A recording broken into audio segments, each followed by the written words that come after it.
Hi everyone, welcome to the Mummy Movie Podcast, where we are looking at Stargate, Children of the Gods from 1997. So this was the pilot for the TV show, Stargate SG1, and when it was originally shown, it was a 2-hour made-for-TV special. However, since then, when broadcast now, it's normally split into 2 separate episodes.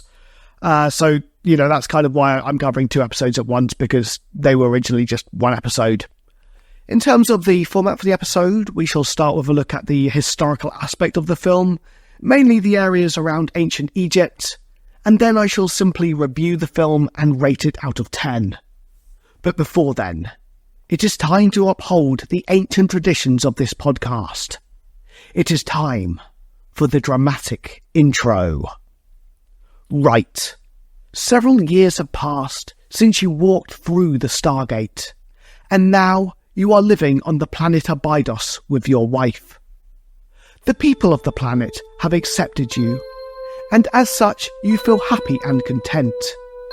However, little do you realise that soon your life will be turned upside down. The Stargate once again sparks to life, and out of it come people you know. Your old colleagues and friends from planet Earth. They talk of strange aliens with snake-like armour. They talk about how these beings appeared on Earth, killing many. Once again, the Stargate opens, and these very enemies appear. Your people try to fight them off, but several of them are kidnapped, including your wife. Now, you must work with your old colleagues from Earth to find and save her. But on your journey across the stars, you shall have to fight a terrifying enemy. A battle is coming. A battle against the children of the gods.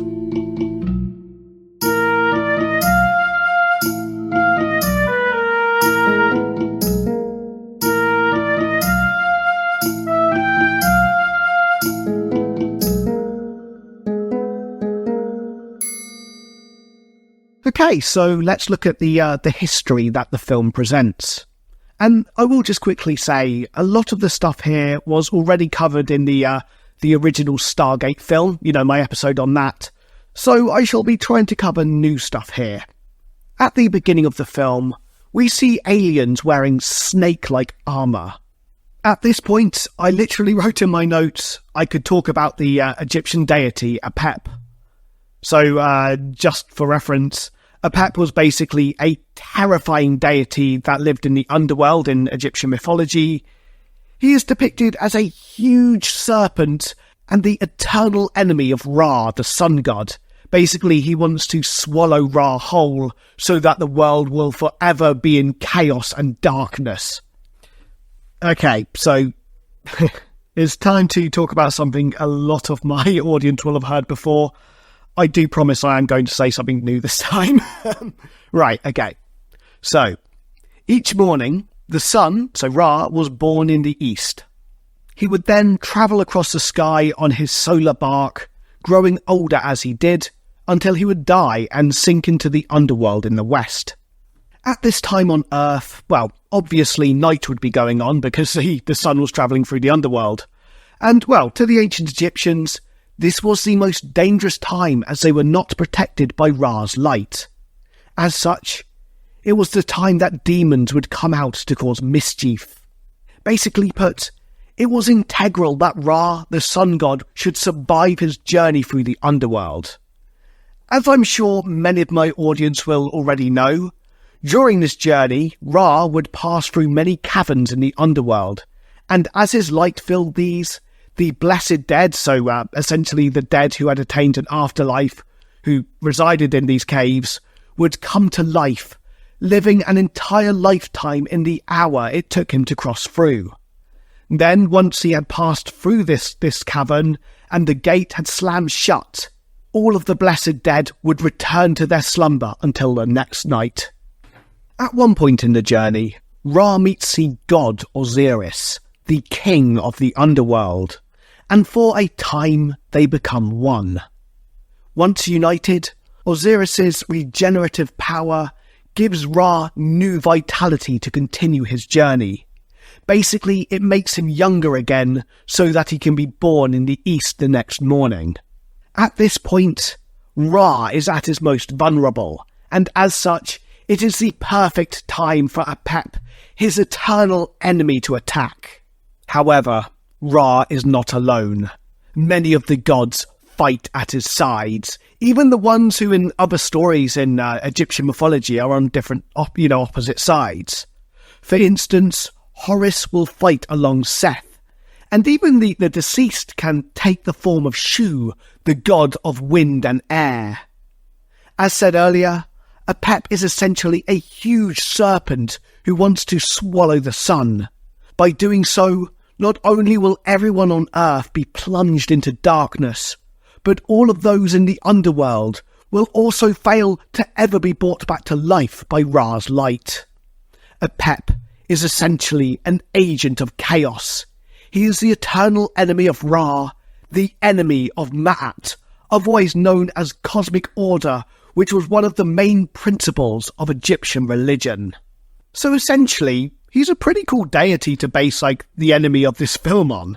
I will just say, in the film he's called Apophis rather than Apep. That's just the kind of Greco-Roman name for Apep. Moving on, when it comes to the planet they initially go to in this film, it is called Abydos. This is actually the same planet they went to in the original 1994 film, so I have spoken about this a little already. For instance, in that episode, I believe I went into how the kings of the First Dynasty and some of the Second Dynasty were buried there. So I just want to cover a little bit more about the city, some different things. First things first, it was actually one of the cult centres of Osiris, so the god we were talking about earlier, the one that becomes one with Ra, the sun god, and rejuvenates him. The king of the underworld, if you will. So Osiris first appears in the 5th dynasty on what are called the pyramid texts. I have mentioned these a little bit in the podcast. These were essentially the first extensive religious corpus in Egyptian history, or at least that have survived. They lined the burial chamber of the king's pyramid and were designed to help the king to reach the realm of the gods and also to sustain them in the hereafter. Realistically, Osiris probably did exist before the pyramid texts, but, they're the first evidence we have for him. Outside of Osiris, there are also two of what are called king's lists at Abydos.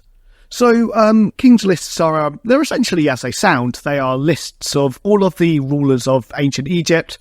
Although they were compiled in ancient times, they are actually very useful for our understanding of the chronology of the Egyptian kings. So, of course, they do have to be used with a certain level of skepticism, especially when you go right back in history. The first of these kings lists can be found in the Temple of Seti I, and the second was originally in the Temple of Ramesses II, so the son of Seti I, though now it resides in the British Museum because, well, of course it does. The only real difference between these two kings lists, other than the fact that Ramesses II's one is a lot more fragmentary, is that the list of Seti I ends with himself, so it ends with Seti I, where the king's list of Ramesses II ends with Ramesses II, so it ends with himself. Essentially, there is one more pharaoh on the end of Ramesses II's one, because he was the son of Seti I. Right, okay, so moving to the next point, let's end on something a bit more fun. In the Temple of Seti I, there is also a depiction of what looks like a helicopter. I'm sure many of you will be aware of this supposed hieroglyph. Unsurprisingly, it is the subject of many, many conspiracy theories. I have actually seen quite a few claims that this is also photoshopped, and believe it or not, it's not. You can go to this temple, I have myself, and it is right there, and it does look like a helicopter.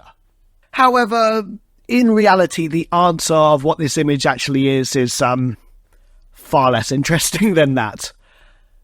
During the reign of Seti I, he basically wrote an inscription about the Nine Bows. So the land of the Nine Bows was essentially the Egyptians' name for Nubia, modern-day Sudan.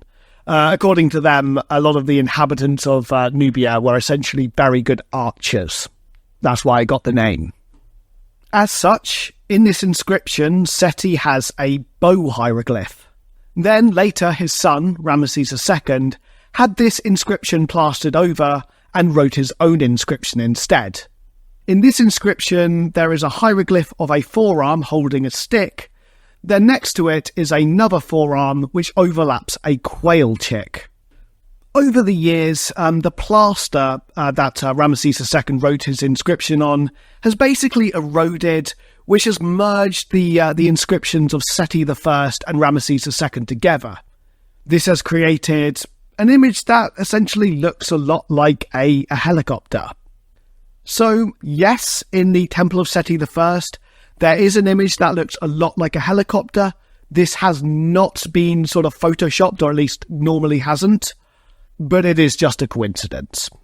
Essentially, out of the millions of hieroglyphs in Egypt, it's not exactly surprising that one of them or some of them have merged together to look like something else.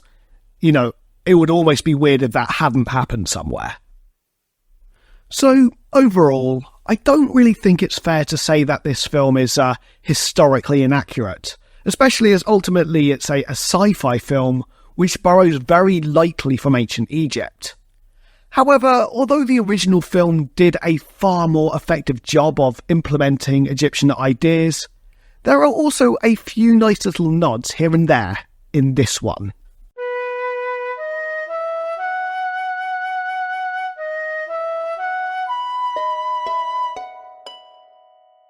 Right, so we've arrived at the review. To start with, the opening of the film is pretty cool in my opinion. It starts with 4 soldiers sat around playing cards. Behind them, covered over by a tarp, is the Stargate, which is, you know, they're basically supposed to be guarding. Suddenly, it comes to life and many strange aliens step out, clad in snake-like armour. A gunfight ensues, and although some of the enemies get killed, ultimately the aliens prevail and capture one of the soldiers. I actually really liked this opening. It immediately got into the action, but did so in a way that effectively set up the episode and presented several questions. You know, for instance, who are these aliens? Where do they come from? Why had they kidnapped one of the soldiers? On top of that, I like that the humans were able to kill some of these aliens, as it does show that, you know, although they're strong, they are still beatable. Now, on the downside for this scene, I suppose the low budget was immediately apparent, but by the same token, this is a made-for-TV film, and, well, I mean, that's just to be expected. I really don't think you can take too much away for that. I also just felt that the film made up for this in many ways. For instance, the plot here was clearly well thought out, and the entire film acted as a very good continuation of the 1994 film. Not only do several of the characters return, though, well, admittedly with different actors, but as this one takes place a couple of years after the original film, the characters have grown in realistic ways. Jack O'Neill, the main soldier, is more thoughtful now, and seems to be a little bit humbler than he was in the original. We also find out that when he got back from the first mission through the Stargate, his wife left him, which, for me at least, does garner a certain level of sympathy. This is especially true when understanding the backstory to this from the original film. Essentially, at the beginning of the original, he was going through some serious depression because his son had accidentally shot himself with one of his guns. As such, it does kind of feel, in this one at least, that he's kind of grown up a little bit, he's more cautious and a lot wiser, but these changes have come too late. Further to this, Daniel, the Egyptologist who ended up living on the planet Abydos, at the end of the original, now seems far braver than he had previously been, though he still does have his kind of nerdier side, and I quite like they still play up the fact that he has really bad allergies, because that was always a fun little detail in the original. I also love that Once again, they're either using the original Stargate music here or something that's very similar to it. And don't get me wrong, this is almost certainly nostalgia on my side, but this piece of music just makes me feel sort of like happy and fuzzy, to be honest, if that kind of makes sense. It reminds me of when I used to watch this show when I was younger. Like, I remember when I was younger, I had to go to church with my parents. I'd like daydream through the service because, well, ultimately I was a young child and I really didn't want to be there. And then I'd go to my grandparents' house after, where we'd either be watching this or Robot Wars normally. On top of this, I actually just generally quite like the premise for this episode and how it does lend itself really well to a series. Basically, strange aliens attack both Earth and the planet Abydos, looking for hosts for their young. They are doing this for their lord Apophis. One of the people they take is Daniel's wife, and as such he is on a mission to save her. Meanwhile, it is discovered that there's a star map which shows the locations of other Stargates. Not only does this give a lot of excuse for the characters visiting loads of different planets, but it also adds some emotional depth to the show. I actually found it really interesting when looking at some of the early reviews for this show, but they complained about the acting being a little bit wooden. But personally, I found the scene where Daniel is grieving because his wife has been taken really effective. Like, I thought the actor did a good job here. I genuinely felt sorry for him. He seemed tormented, as he would be. I also quite like that, I should probably just say spoilers, I suppose, but as this is the pilot, shock horror, they don't entirely succeed in their primary mission here. But they did also manage to save a lot of captives at the end of the film, which shows that they, at least did do some good with the mission. Unfortunately though, not everything was great about this film. I've already spoken about how it is a little bit cheap to look at in places. Personally, I don't mind this. I actually think it can add some charm, but I feel that, this isn't for everyone. However, one issue with this is that it's different cast members, so we don't get the original actors back. But by the same token, maybe I'm a little bit biased because I actually watched this show before watching the film, but I felt that the new cast did a pretty good job. For a start, they look enough like the original actors that you don't need to be told who is playing who. On top of that, I actually quite like the acting in this series. It definitely isn't amazing, but there's something quite comforting about it. I'm not sure that makes sense, but I hope it does. So, yes, it is a shame that new actors had to take up the roles, but it also could have been a lot worse, and it is to be expected with a series like this. Right. I think, though, the worst part of this film is the way the aliens choose a new host. Basically, every single time someone is taken, well, first of all, it's nearly always a woman who's taken, and they're basically stripped completely naked. Then an alien woman comes out from behind a curtain. These aliens basically have, like, pockets in their stomachs where they're kind of like young, I suppose, reside until they have chosen a host. I have a feeling someone's going to send me a message telling me that's not what's happening here, but oh well. The alien basically comes out and basically starts leaving long, slivery trails over the chosen woman's body. Meanwhile, the woman with the pouch starts making like these moaning sounds. I'm not going to lie, I genuinely hated this. It made me feel very uncomfortable, and not in like a fun way, not like in a horror film kind of way. And, I have a feeling someone's out there's thinking I'm probably being a bit overly sensitive, but ultimately, this series has a feeling of something a parent could watch with their child, so it's just not appropriate in that regard. And also, I do think it seems like it feels a little bit exploitative as well. Despite this, overall, there was actually a lot to like here. Not only did Children of the Gods work well to continue the story of the original Stargate film, but it also set up a very good premise for a series as a whole. On top of that, even though they have different actors playing the parts, I personally think they step into the roles really well, and although the acting is not first rate. It was at least acceptable, and there were moments of emotional depth here, which, I wasn't expecting from a show like this. Finally, I loved the music in this film. It is admittedly because of nostalgia, but, well, ultimately I still just liked it. So, okay, it is fair to say that this was not as good as the original Stargate movie, but ultimately it was never going to be. Where I gave the original an 8 out of 10, I am giving Stargate Children of the Gods a 7 out of 10. Despite its shortcomings, I would recommend it.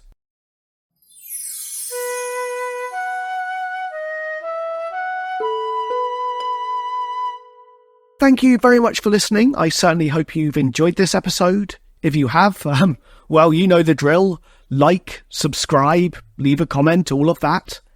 And join me next week where we have a very special episode. Believe it or not, it is actually the 100th episode of the Mummy Movie podcast. I put up a poll on my Instagram page for this, and although the race was very close, there was a distinctive winner. Therefore, next week, we shall be looking at the Tom Holland film Uncharted from 2022. This is actually an adaptation of a video game series of the same name, and, well, one I'm actually a big fan of. So, anyway, I hope you all have a fantastic week, and see you then.